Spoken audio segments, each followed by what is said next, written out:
Jesus is Lord Church over your life. Jesus is Lord over your family. Jesus is Lord over your financial and breakthrough. I cast you out in the name of Jesus. Go right now where you belong in Jesus' name. In Jesus' name. And there's no transferring in the name of Jesus in Jesus' name. And I will lose manifestation over your life. So naligaw na po kami mga amigo. Ayan po ang kilalanin niyo po si Susan. Susana. Si Susan Gabino. Lagi po nagko-comment sa atin niya. Ay, sorry. Lagi nagko-comment po sa atin yan sa vlog natin. Nagkakabanatuan po siya. Ilang years na po siya sa France. Ngayon pa lang po umuwi. So, andito na po ang yung tiyahin. Alam niyo naman po ang ating mga subscriber. Marami po ang merong thunders or merong edad. Kaya po ang dami lagi na-high blood sa akin. Andito na po si Susana, ang taga France. O yan, dito na po tayo mga amigo. Ayan, nandito si Susana. Babasahan na si... Ay, meron, ano pala siya? Oo, babain mo na. Oo, naku. Nababasa pa sa... Mababasa pa, yung si mother. Teka nga muna, saan pa si ano? Pababain na lang kita. Gaba din ka. Ayan po mga amigo. Nandito po tayo sa may bahay nila, Susana. Punta po tayo. Ay, hindi pala dyan. Ano pala, Susana? Ano gagawin? Ba't ka nagtutungkod? Sabi ko sa'yo, hindi ka po dito. Ano yung ka ba? Paano ka nakarating? Ang tagal mo na sa France. Kumusta naman? Di ba ito yung bigay ko? Teka nga. Ruel! Diyan po kayo bigay ito? Oo. Hindi po ba ito? Ano yung ano? Alis mo tayo sa bahay mo. Di ba kasi papagawa mo bahay? Ayan, pangit nga ang bahay ko. Gagawin nga natin. Halika rito. Wala nga akong pera. Ito. Chichuchin. Ay, may mga laro ka, Chuchin. Ano to? Ano, Clarence? Hoy, ba- Clarence! Clarence!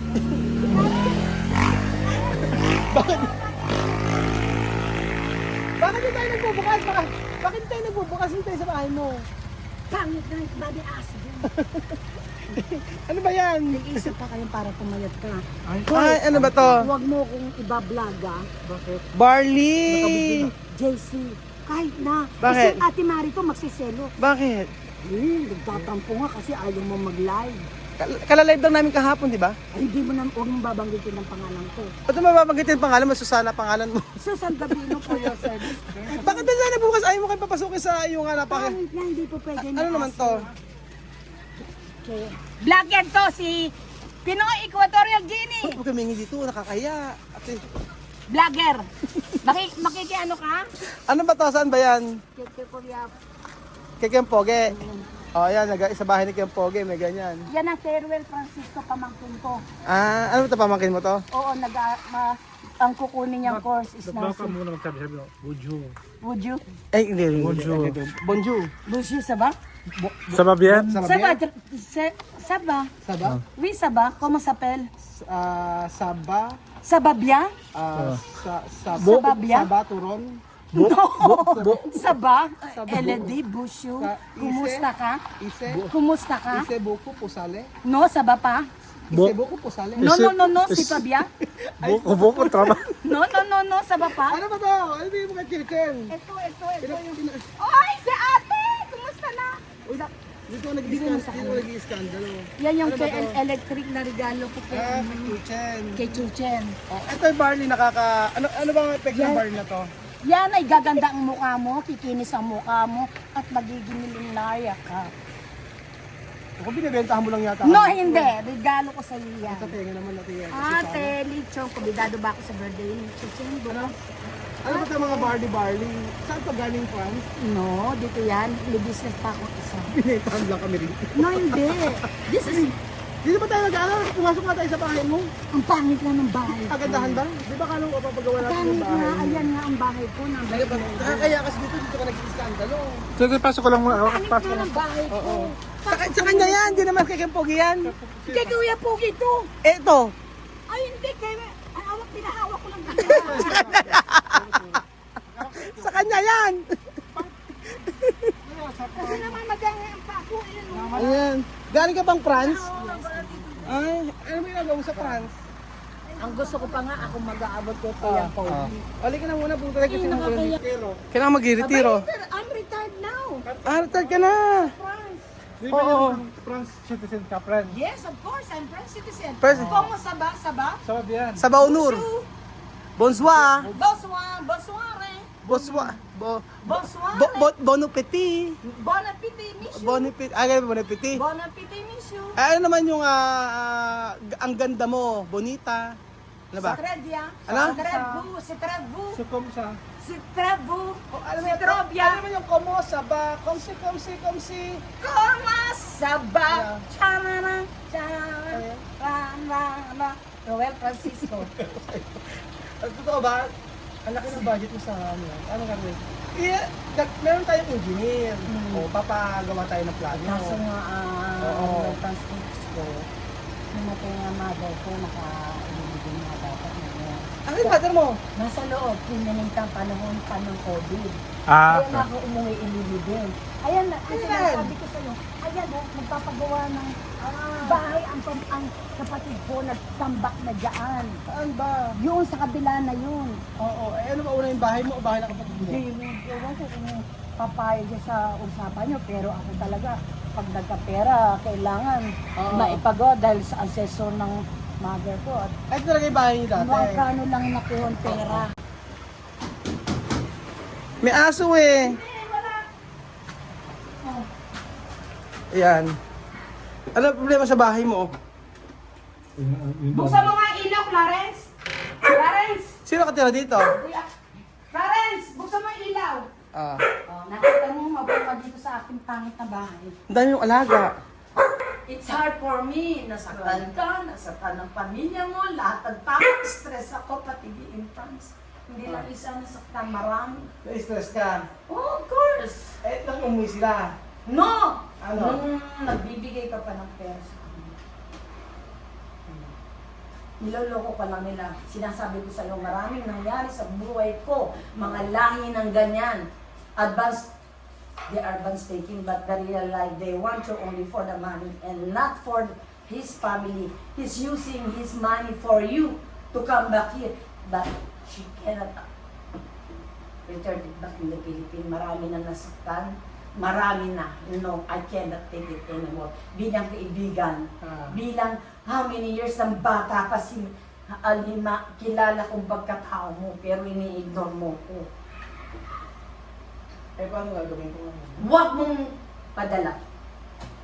Kahit sabihin mo, sasabihin niya, kaya niya, di ba? How many times that you accept na sasabihin niya, kaya niya tumayo sa sariling pa without you? Paano ka nasaktan? At paano nasaktan ng pamilya mo?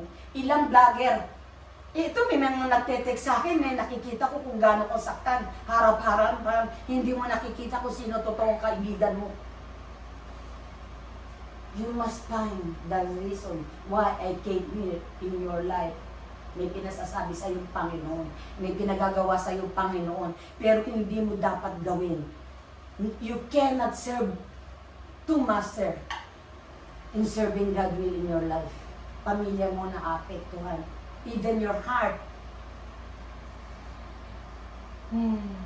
Find solution to the problem of sleep. Pero para balikan, okay, you can give her a chance na bigyan mo sila ng pagkakataon na mapag-aral sila. Hindi lang 10 beses mo. Ang sakit ang ginawa niya sa pamilya mo. Marami nasaktan. Pati si Kuya Belio, si Ate Mariton, lahat ng minahal mo naaapakan dahil dyan. Isipin mo, nasa akin lahat, nakarecord ang ginawa niya sa'yo. Nasa France pa lang ako. Nung sa pulang magkakilala kayo ni Misma, ginagamit lang ang mga anak niya para bigyan mo pera. Isipin mo, may mga panaginip kang hindi tumpa. May panaginip kang sinasabi na sa Diyos itigil mo. Ang mother mo mismo nagsasabing, inaibigay mo na nila ang gusto niya. Stop na. Hindi mo ba alam na ginagamit lang ang mga anak niya para, ayan, babalik sila. Pati si Sandra, pupunta. How many money na naman? Alam mo, naawa ko sa nangyayari sa buhay mong bakit? Noong that time, nandito ang pamilya niya.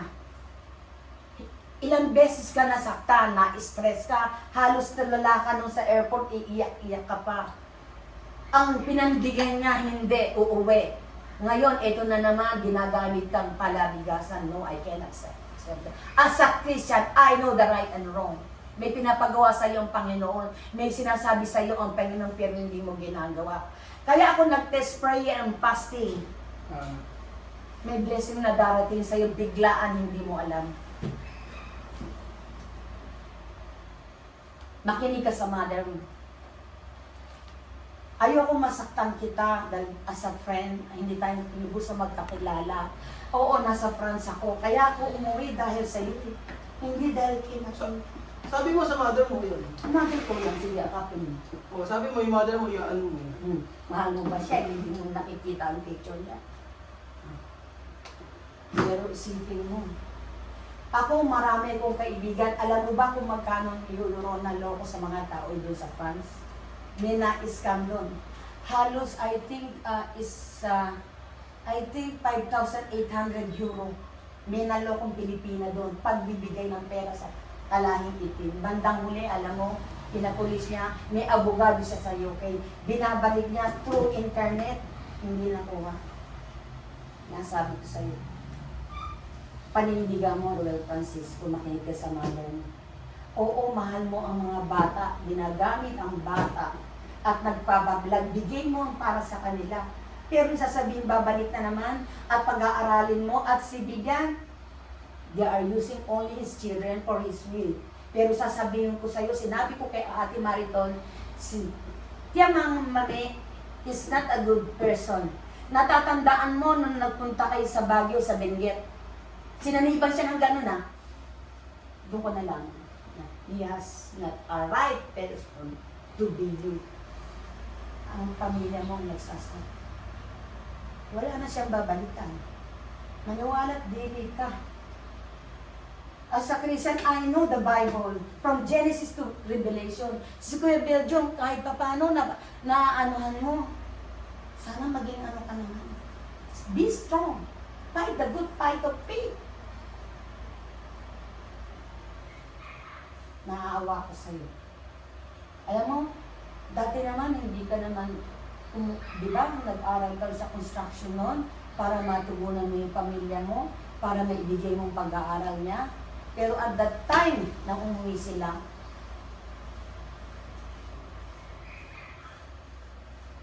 yung pinagagawa sa inyo, gawin mo. You can serve God with other person, not to that person.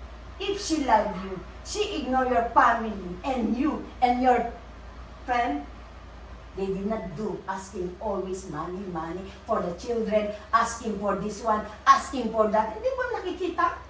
Ang ganda ng katayuan niya, magbuhatong nakilala mo si Misma.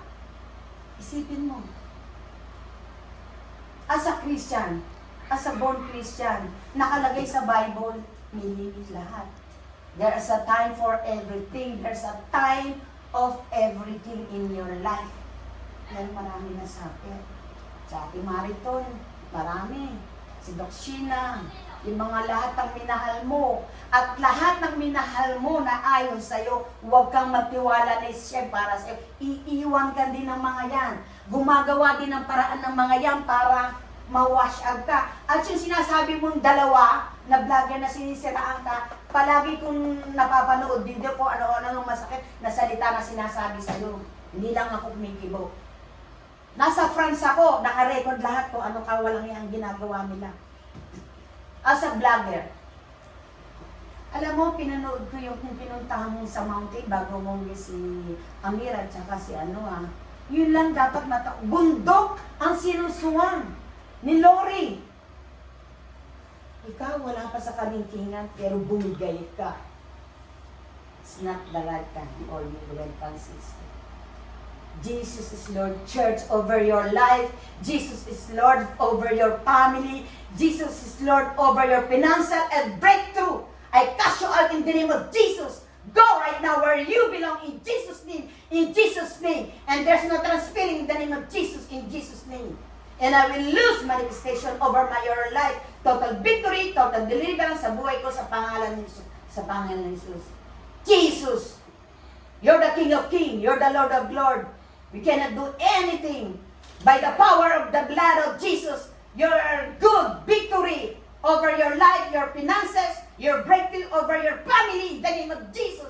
In Jesus' name. In Jesus' name. And I will lose manifestation over your life. Total victory, total deliverance sa buhay ko sa pangalan ni Jesus. Sa pangalan ni Jesus. And there's no transferring spirit in the name of Jesus. In the name of Jesus. Prosperity, power, breakthrough over finances in the name of Jesus.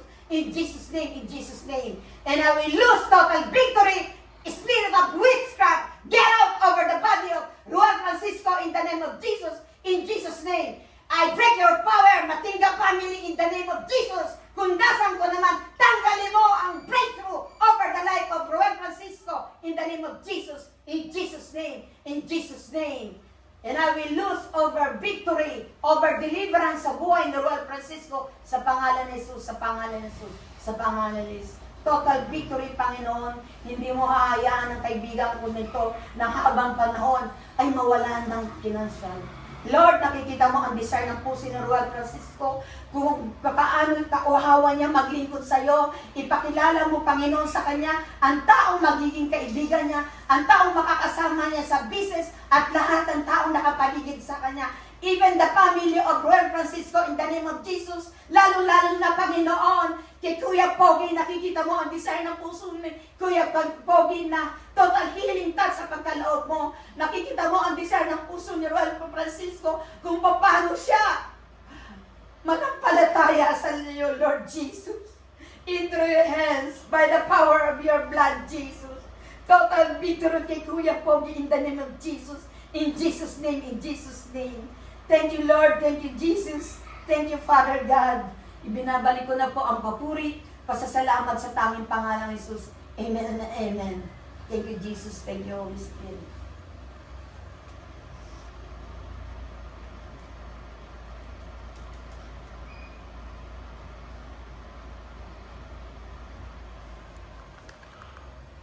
Mary Ann, pasok ka na. Mary Ann. Okay na. Anong tatanong? Ilan taon ka na sa France? I'm 27 years in France. 27? Yes. Paano nakapunta sa France? Naunang nag-abroad yung gusto kong kapatid, sunod-sunod na ang mother ko, father ko, lahat kami. Doon namatay ang father ko sa France, ang mother ko, pinauwi namin, dito namatay. At ng panahon ng COVID, nasa France ako noon nung mamatay. Ngayon lang ako nakauwi after 8 years. Pero ano ginagawa mo sa France yun? Dati kasi domestic helper ako. Dumas ka dati? Oo, babysitting ako, at saka dinner soir. Kayod kalabaw, ang gabi ginagawang araw, ang araw ginagawang gabi. Dati? Oo. Tapos ngayon pensionado ka na? Oo, doon na rin ako, citizen pa ako. Ay, passport mo France talaga? No, hindi. Philippine passport. Ayoko mag-transfer ng citizen ng France kasi may ari-arian kami sa Pilipinas. Pag may ari-ari, hindi pwede? Ito, hindi ko pwede. Dalawa lupa namin. Isa dito sa Bitas, ang isa naman sa Tondo. May umuupa 10,000 per month. Tapos, sa bahay ka lang lagi? Sa France ngayon? O hindi. Marami ako inaasikaso. Tinutulungan ko yung mga kaibigan ko. Namamasyal kami. Kumakain sa Starbucks. Pupunta kami sa church every Sunday. Ganun. Pero may anak ka? Wala nga, matandang dalaga. Dalaga nga. Dalaga.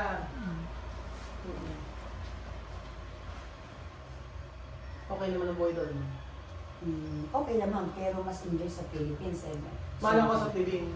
No, hindi mahal ang cost of living doon. 66 euro plus ang euro. Mas mataas ang euro sa dollars. Oo. Oo. Di ba? Mura lang ako sa living. Nasa sa iyo kung magkano kumikita ka. For example, you're working as a guardian sa Hongkong, pandominals. Ang pandominals doon, domestic helper, naglilinis ang bahay. Almost kumikita ang ibang Pilipina, 3,000 euro per month, 2,500. It depends upon your work. Pag wala kang papel, mas mataas ang kinikita mo. Pag may papel ka, bakit? Hindi sila nagbabayad ng tax sa gobyerno, libre lahat. Pati hospital, lahat ang privilege ay bibigay. Pero ang may mga papel, nahihirapan sila dahil nadatalo ng mga refugee. Yung mga refugee, tinutulungan ni Macron para magbigyan ng bahay, lahat libre. Kami dati na nakatira, nasasapawan. Kaya nga galit si Macron sa mga refugee, nagbabawas na doon. Pati ang batas, binago na. Parang bahay. Ay, mura lang bahay ko. Dahil matagal na ako doon. Ang sister ko nakabili ng bahay doon. Isang sister ko nasa sa Clouds. Yung Clouds, ibig sabihin, nasa beach na South France. Pag nakabili ka ng bahay ng mura. Nasa sayo yun kung mas, may ano anak mas ka. maganda? Bumili ng bahay sa France o magpumupahan? Mas maganda yung may sarili ka dahil wala kang ganong binabayaran Kaya tax. Di ba sa... Tapos mga trabaho, ano man? Maraming trabaho, babae, lalaki doon. Kaya lang, kailangan mauta ka rin. Kailangan gamitin mo yung talent mo. Hanggat maaari talagang income, business. Doon, ganun. Sa loob ng ilang years? 20 ano ka? 27, magto 28 years na ako in science. Sa loob ng 28 years, ano yung, ano mo naman, yung invest mo? Abay, marami din negosyo dito sa Philippines. Negosyo. Dito lahat nandito ang business ko. Lahat. Puro negosyo ka. Negosyo. But ayaw mo- JC Premier. JC Premier ako sa Santa Barbara, at saka showmaking, at saka may bagong business ako, ano sa internet? Digital. Digital. Oo. Mm-hmm. Lahat yun. Tapos ano yung, bakit nag-ano ka pa? Hindi ka na mag-study sa Pilipinas? Hindi pa pwede. Bakit? Mas siyang ako doon. Mas gusto mo Kasi ba? lahat ng doktor ko nandoon, lahat ng friend ko nandoon. Mas enjoy ako doon kaysa dito. Kasi dito. Bakit di ka umuwi ng 8 years? Kasi nga, may mga problema. Ang sinasabi ko kay Ate Mariton, di ka basta-basta makakapag-apply kung magtuturo ka. Maraming kos balungos. Kasi si Macron, binago na ang batas. Kasi ang importante din may show money ka. Kung ilang buwan ka, naka-show doon, kung ilang kayo, kung ano gagawin mo, lahat tatanungin bago tataka ng visa. Eh si Ate Mariton, walang problema dahil siya US citizen siya. ngayon, kung siya ang magagarantor, walang problema. At kung may kamag-anak siya dito, at may kaibigan kakilala, walang problema. Ibig sabihin sa 8 years na hindi ka umuwi, di malalaki na yung mga pamangkin mo, mga ano? Ayan, mga dalaga na. Nadatang ko, mga dalaga na. Di ba, nag-asawa na. May kanya-kanya silang business. Isang pamangkin ko, may burger machine. Oo, mga negosyante. Lahat kami. Yung nagpunta ka ni Chamami, bumili ka ng saging saba, na saging noon. Ano ko yun, sister-in-law ko. O di sige, pabugbog na natin ito para paayos natin. Wag mo na ngayon, ano ko pwede ba? Nakita mo babay, 2 months lang ako dito. Abagan 2 months. Mag-ipon muna si tita. Mag-ipon muna siya daw. Oo. Ay, yung kapatid mo, baka gusto. Gawa na nga. Gawa na. Gawa na yung 6 million dito, yung isa magpapagawa, hindi ko lang alam kung sino ang kinuha nilang kontraktor. Kasi kahit naman may mga kanyang-kanya na silang pamilya, never kami nakikilala. Marami bang mga pasyalan sa France? Abay, mag-i-enjoy ka, Kuya Bill. Wow. Kailangan kasama mo si Ate Denden. Marami. Kung may pera. Of course! May budget, kung may budget. Siyempre! Walang problema, nandiyan ang boss, oh. Nandiyan ang boss, oh. Ano ginagawa? Anyos at Maripon. Anyos. So ayun po mga amigo, ito po kasama natin ating subscriber na si Ate Susan. Na pinag-pray tayo kanina. Pray over. Pray over. Ay no, ganun talaga ang buhay. So kami aalis na po mga amigo. Thank you so much po sa panonood ng episode nito. God bless po.